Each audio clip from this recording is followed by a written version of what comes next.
Nomad Capitalist recently published the latest edition of our annual Nomad Beach Index, where we rank the best beach locations in the world based on factors that matter to high net worth entrepreneurs and investors. I'm going to share the factors you should consider and the top beaches in the world.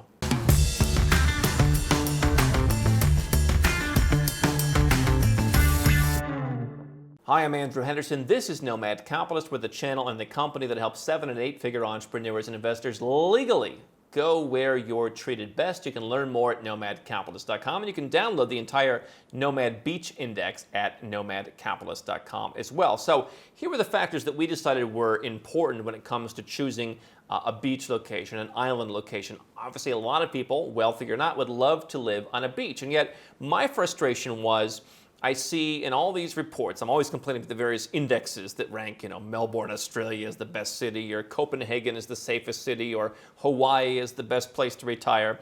You go and live in Hawaii, that's great. You're going to pay a boatload in taxes.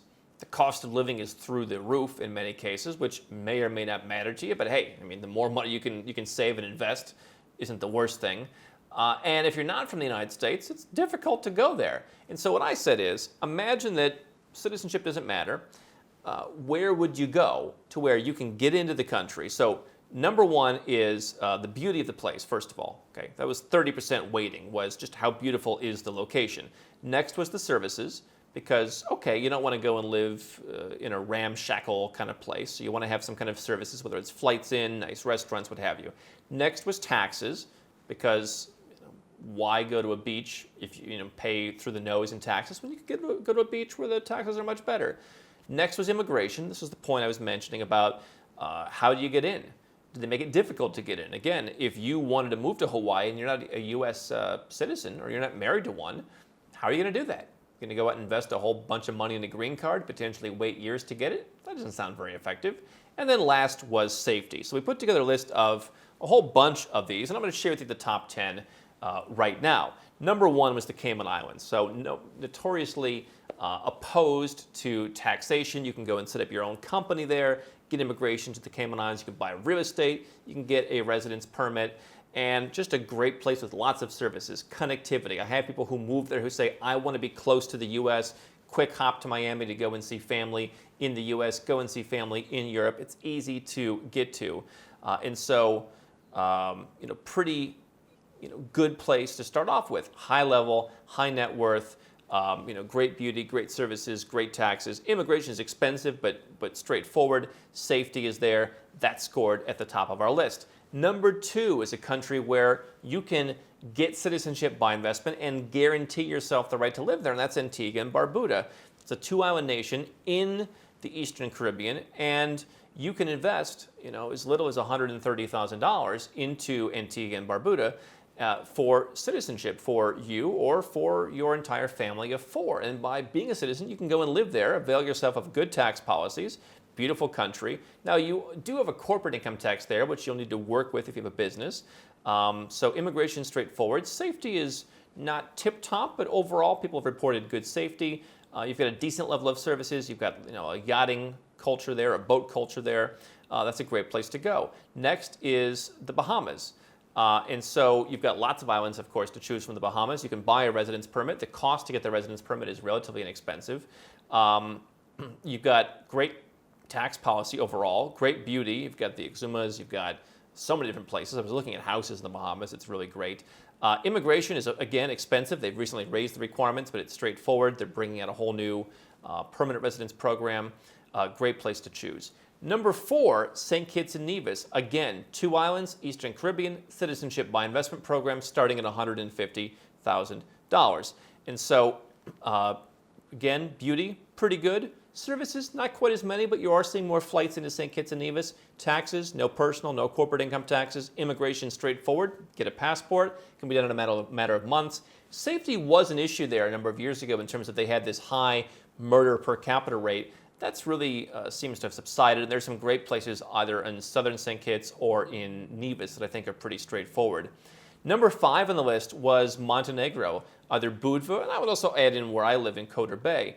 But you've got the beautiful Adriatic Sea. You've got straightforward immigration. You simply buy a property, you can go and live there. Now, if you're not going to live there for most of the year, they're going to take away your residence permit. You have to reapply every year, but it's pretty straightforward for someone who wants to live there. Very safe. Taxes are very friendly. Even if you're running a business, you can dramatically reduce your taxes. Personal taxes are extremely low, as low as 9%. Services are decent.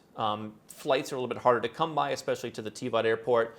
You're going to be flying through Belgrade or Moscow for most parts of the year.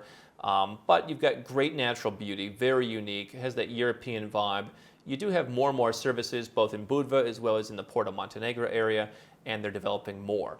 Number 6 on the list, the Algarve in Portugal. People know it from the Golden Visa program, they know it from the NHR program. Great natural beauty, lots of beaches on all the coasts, lots of services. You've got a tax exemption program in Portugal that I've called the Swiss cheese of tax exemptions, but for many folks in the crypto space, for pensioners, for others, for some business owners, it can work very well. It just requires a bit more work. Immigration through numerous different options, including the Golden Visa, makes it relatively easy to immigrate, although perhaps not the cheapest.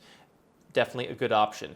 Off-the-wall option in the South Pacific, number 7, Vanuatu. Sandy beaches, crystal clear waters, citizenship by investment program. Certainly not my favorite, but there's also a residence program in Vanuatu. If you put some money in the bank, get a property, you can move to Vanuatu.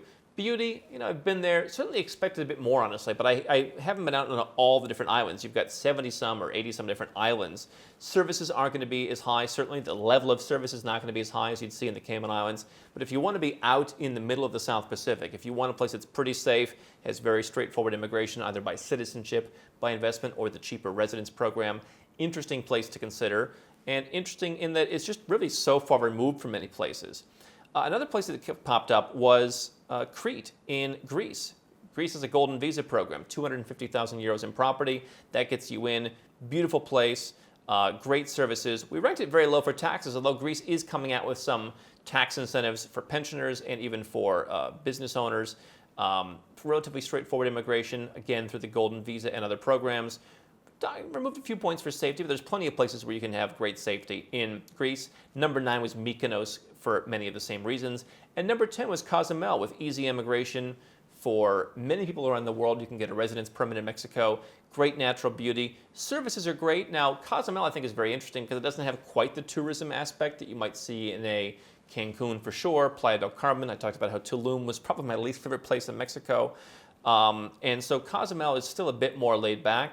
But you've got a lot of services. You've got some flights from the U.S. even, so it's not like you have to be going crazy. Taxes, while interesting and unique in Mexico, are certainly not low, so it did lose a lot of points for that. But you've also got great safety compared to many places in Mexico, which, Mexico does have some safe places. So we ranked a whole lot of places from number 1 all the way to the bottom of a list of places that you had suggested. Now, which of these high net worth friendly places would you want to live on the beach? I'd like you to leave a comment below and then check out our Nomad Beach Index for the full list. Don't stop now. We've got well over 1,000 more videos here on YouTube for you to watch and learn how to go where you're treated best. And if you want to work with Nomad Capitalist personally, go to nomadcapitalist.com/apply, learn about our unique, tried and true process, garnered over years of experience, and learn how you can become our client.